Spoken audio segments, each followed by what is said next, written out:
Bitcoin hoodie guy coming back with another Caspa video. Before we get into it, could you please Mike Tyson the like and subscribe button? Well, there we are, 504 petahashes or half a exahash hash rate. That's what we like to see. Um, so overall, man, that just keeps going up and up. In the last week, it was just really hanging around 400 petahashes, hitting up to 450. Now it's hitting over 500. So more mining power is coming online, making it more secure. After the CrowdStrike, Microsoft outage shows the power of decentralized computing. I know that's where the KIA is coming in. I know some people don't like the fact that they're trying to promote green energy. In the end, it doesn't matter what you like. It's what the big power players in the world want, and you just want to try to make a buck on it. You don't have to agree with all the strategies. Um, Caspa is just under 18 cents, just about sideways for the last 24 hours. The old market's up 3.4%. We're getting close to 400,000 addresses, not quite, a couple hundred away.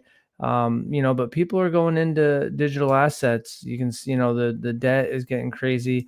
This is an interesting website. And so this is the last time that the United States had a surplus was 2001. It was the end of a 4-year period. The last couple of years of Bill Clinton, first couple of years of George Bush, there was surplus. So the government spent less money than it made. And since then, you can see, we started, 9/11, we started the, forever wars, the 2008 crisis. Obviously, Obama first came in, probably the fiscal 2009 year.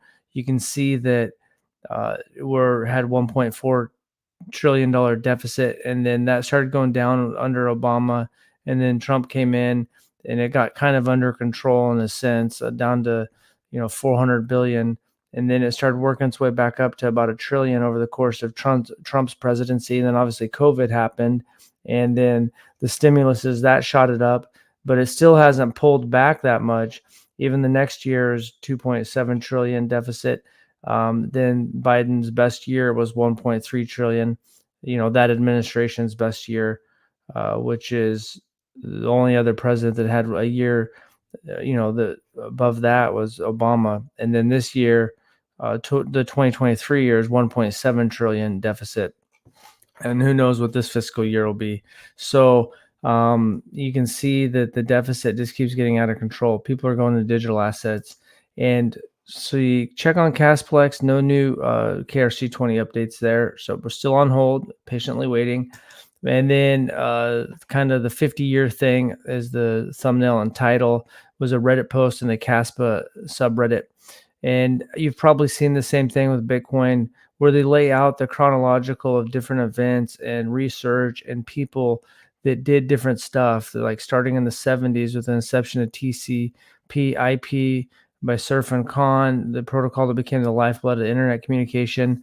Because just think, like, you couldn't have Bitcoin or Caspa back in the 1700s. The technology just wasn't there.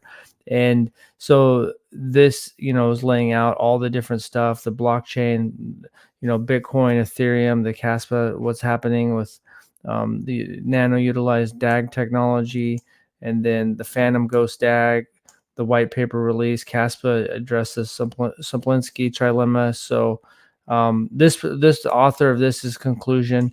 Now, other people with other blockchains could also, add their project on here. Obviously, Bitcoin was the one that really kicked off blockchains and cryptocurrencies.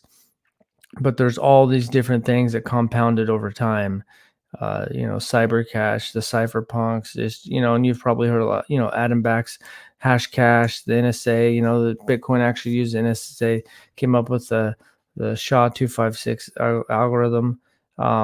So yeah, it's, you've probably seen this before, and that's what this author, their conclusion is: Caspa stands on the shoulders of giants, a testament to the relentless pursuit of a more secure and decentralized future. From the early days of public key cryptography to the sophisticated protocols today, each step has been a building block toward the realization of a system that empowers individuals through technology. And then someone commented something about cope and see them more, Shiba Inu will win, which is pretty ridiculous. Like, maybe Caspa doesn't become what some of us think it can be, but it's sure as hell not going to be Shiba Inu. So I didn't fart, David, so I think you're imagining things. No, there was no fart. It might have been, I think it was the chair.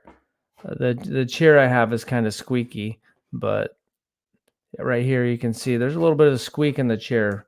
So no farting. Uh, I would own up to that if I did. So you got the national debt getting out of control with the reserve currency.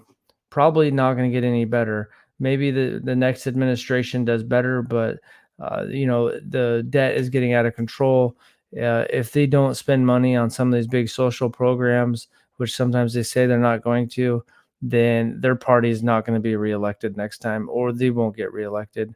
And in 2028, if it really did get to the point where it was almost 4 trillion just on the interest of the debt, then they're going to be running huge deficits. They're going to print more money. People are flocking to digital assets. Caspa's positioned pretty good.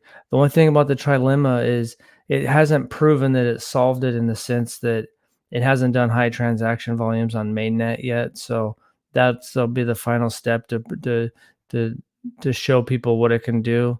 Is on mainnet you have to prove that you can handle lots of transactions, and for people to see that, and then I don't know when they'll be, if they'll bump up to 10 blocks per second next year, but things take time. It shows, in this article shows how many different people were working on different aspects that built on top of each other, even the NSA, and all these heavy hitters. You've probably heard lots of these names.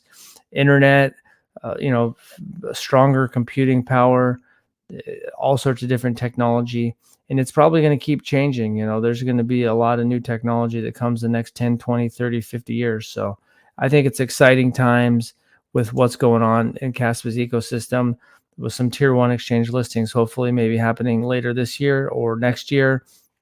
Maybe they bump up to 10 blocks per second on the mainnet next year. KRC20s, whatever the the Caspa industrial initiative can come up with, then there is going to be some amazing things there probably. And smart contracts, I'm not sure they're going to happen this cycle, but for price action, if they just actually launched toward the end of the cycle, that could be good. You can actually see a lot of trading volume increasing here on Caspa, up 43% the last 24 hours, up to 50 million. So let's see. Just kidding. What's your price prediction for Caspa? I was kind of thinking maybe.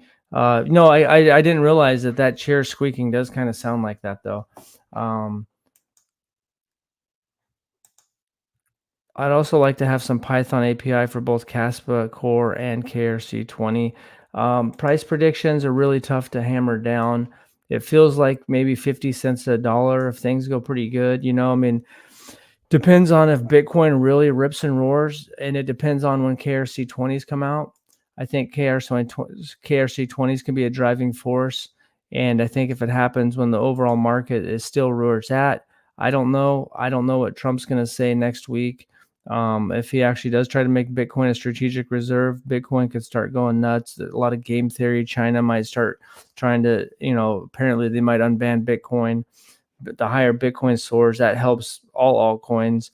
But if the market doesn't really pump and KRC20s come out and Bitcoin or Caspa can get into the top 20, then that starts even getting more eyeballs on the project. So I think it's possible it gets like 50 cents to a dollar maybe this year, but maybe it only gets to 50 cents. That's a big difference. And next year, I thought maybe $2 to $3 is possible. And then if things go right, maybe five. If everything goes right, you just don't know. What narratives. The with the KIA, that is really tapping into a lot of the narratives. When you look at the key sectors, they're basically tapping into everything. RWA, DeFi. I guess. So lots of real world applications, and like pretty much, is any of this stuff really going to be going in 1 year? To get a company to try to implement this would take a long time, and there's no smart contracts net yet. But that's where sometimes if you're planning on selling next year, you just need the right narrative at the right time. It doesn't even, like with Cardano last time, they got smart contracts pretty much at the end of the bull market, right before the big top on Bitcoin on the second top in November, and it shot up. And what? So smart contracts went live. It still takes months, years for the dApps to build out. So that same kind of stuff could happen with Caspa this cycle. Hi, Leroy. It's hard watching all these memes pumping when most of my money's in Caspa. At least I know my money's safe. When Caspa pumps, it'll pump hard. The hash rate is ripping. Yep. Nearing 500. Yep. The hash rate went over 500, spending more time. So the network is getting more secure by the day. And you can see it has pulled back down to 470. It's always fluctuating though, but you can just see that it's starting to go parabolic almost. When I first started making Caspa videos, 50 petahashes, it's almost done a 10x there. The price was probably around 5 cents then. And so the price hasn't done a 10x. So I guess the price is a little over 3x since then, but the price will catch up.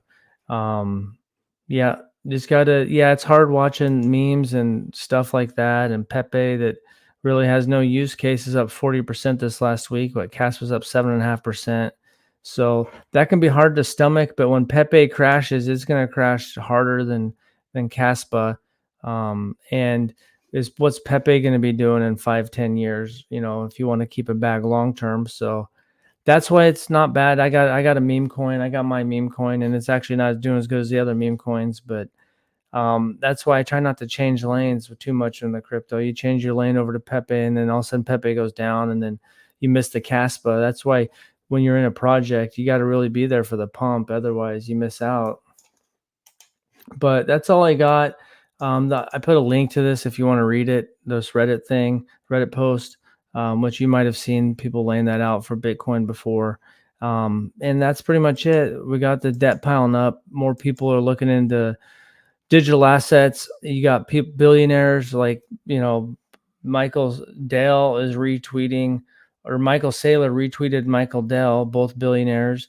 And Michael Dale was just retweeting another billionaire, Michael Saylor, or Larry Fink, talking about Bitcoin. And Larry Fink's running around trying to pump everyone up, and whether Jamie Dimon is truly on board with Bitcoin. But all these big billionaires are really getting into digital assets. So let's see how this thing shakes out. It's gonna be a good bull run, I think. Yep, both Michaels. Yeah, so the Michael billionaires, and then you got Larry Fink running around pumping digital assets out there. ETH ETF should be going live for some of those ETFs on Tuesday. If Trump is there on Thursday or Friday or whatever, Saturday, whatever day, he's going to be talking at the Bitcoin conference. And if he actually does make Bitcoin a strategic reserve, or just says that, it's going to pump the price. And if they actually did that, and China's stuff comes on board, that could really pump crypto up a lot and get game theory on there. So it's going to be interesting to see how that shakes out. That's all I got for today. Thanks for watching, and have a good day.